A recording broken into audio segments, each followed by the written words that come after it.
Сәлем баршаңызға, қалдарыңыз қалай? Бүгінгі күндеріңіз сәтті өтсін. Бүгінгі тақырыпты бастамас бұрын каналға тіркеліп, лайк басып, комментария жазуды ұмытпаңыздар. Бүгін үкімет отырысында тұрмыстық зорлық-зомбылықтың алдын алу мәселесі талқыланып, ішкі істер министрі Марат Ахметжанов өз ұсыныстарын жеткізді деп хабарлайды Эксперт.кз. Министрлік тұрмыстық зорлық-зомбылық дерегіне тіркеу емес анықтау форматында көшу ұсынып отыр.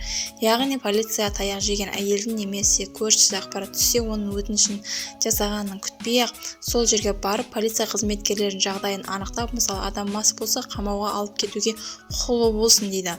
Осылайша полиция жәбірленушілердің өтініші болмаса да әкімшілік іс жүргізуге бастауға мүмкіндік береді.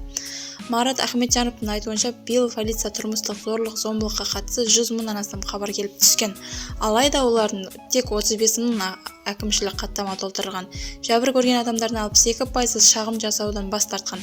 Енді ішкі істер министрлігінің ұсыны бойынша тұрмыста зорлық-зомбылық жасаған адам сотта ғана емес, бір рет татуласса да, сондай-ақ ескерту жасаудың орнына қоғамдық жұмыстар тартылу ұсынылады.